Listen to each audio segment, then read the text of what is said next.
Hey guys, today we're going to talk about bad habits that might be making your home messy. But don't worry, I have lots of quick fixes for you. They're all just bad habits that we may or may not know that we even do. So let's get started. So my first bad habit is you either bring home unnecessary things or you buy things that you don't need. When you're out, think about it. Do you pick up like receipts and leaflets and envelopes and things that people give you? Do you bring home magazines? Try not to do that. Try to ditch those things before you even walk in the door. The other thing is, do you go shopping when you don't need things? If you don't need anything, don't go shopping. Don't buy duplicates if you don't need duplicates. Avoid sales. That's like a really big key as well. So try not to just bring unnecessary things into your home. Actually, one thing that I like to do is when I get something delivered and it comes in a box, I'll just take that box and then I'll fill it up with things from around my house, things that I want to donate or get rid of and get out of the house. And once I've filled up that box, all of that goes. Next is you never wash the dishes until you have to. One way to know if you do this is do you ever run out of dishes? When the kitchen sink is full of dishes and it looks dirty, just the whole kitchen looks dirty. So I really recommend trying to at least once a day, just set a timer on your phone, set aside a little bit of time every day, just get the dishes out of the sink and give the sink a quick wipe out. And try to do this before bed. You don't want to wake up to a sink full of dirty dishes. Next is you don't put things where they belong.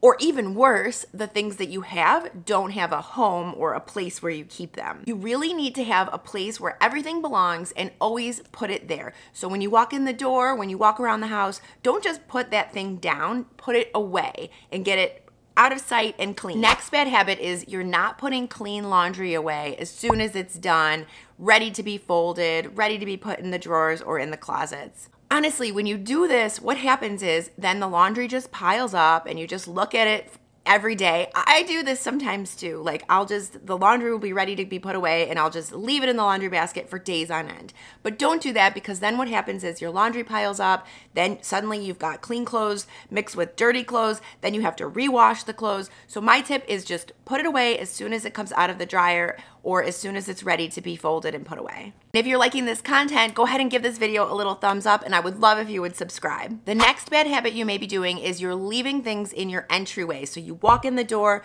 you just take everything off, throw it on the floor, throw it down, and leave your shoes in a big pile. That is a bad habit that could be making your home look messy. My tip is to create drop zones. So for my house, I was also having this entryway problem and it was really depressing because we walk by the entryway several times a day and to just see a pile of things there was just too much for me. So what I did is I put this black hutch in my entryway and that's where everyone's shoes go. I also put a little bin next to the hutch because there's 5 people in my house and lots of shoes and I wanted to have a place where people could just throw their sneakers. I also have a front bin by the front door and that is where people put their backpacks and purses and bags. And then of course we have a front hall closet where people hang up their coats and things when it's cold out. And then on top of my hutch, I have a little bowl where people can put like keys and sunglasses and wallets, you know, all those small things that you take with you when you leave the house, but never really seem to have a place when you come back home. My next bad habit is you wear your shoes indoors. You would be shocked at how much of the dirt in your house is actually brought in from the outside. So a simple tip is to have an entry mat in the front, have an entry mat in your house and outside of your house so that you can get the dirt off of your shoes and then take your shoes off. Have some house shoes if you like to wear shoes in the house, but I really recommend not wearing your shoes in the house. It will cut down on the cleaning that you have to do by like 10. By the way, if you're looking for really cute shoes to wear indoors, I just got these from Fitville. I love them so much. They're designed to prevent like foot injuries and sprains. It's a company for foot health. I have a 30% off coupon. I will link these particular ones below, but they have lots of awesome styles. I love these. My next mistake is you're eating or letting your kids eat potentially in places that are not the kitchen. I am also super guilty of this. Sometimes it's just easier. The kids are watching TV and they want to eat something while they watch TV and I just let them. But what happens then is there's crumbs all over the house and it's just more cleaning for you. So I really recommend trying to just eat in one area of your home and then you can keep that home clean accordingly and then the rest of your house is free from crumbs and food. And let me know in the comments below if you also struggle with this. The next bad habit is you don't clean up spills immediately. I've seen this a lot of times, you know, people just spill something and they say, oh, I'm gonna deal with it later. The problem is it later, maybe it's an hour later, maybe it's like a week later.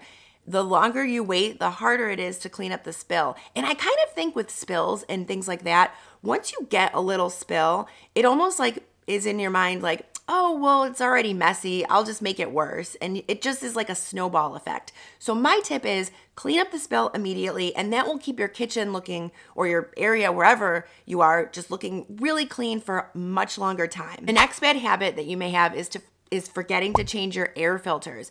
This is so important. I know firsthand because we actually broke our air conditioning one year because of forgetting to do this. And what happens when you forget to change your air filter is not only are you breathing air that's not as clean as it could be, but your system is also working harder. You know, it's working harder to pull in the air and heat it or cool it. So you want to change your air filters.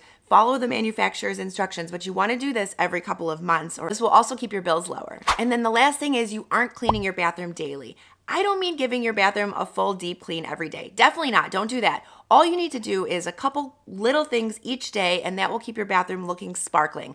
In fact, I've got a video on clean bathroom habits. I'm gonna link it right here. I recommend you go check that out, and that will give you some good ideas for what you can do each day to keep your bathroom nice and clean for weeks. And I will see you over there.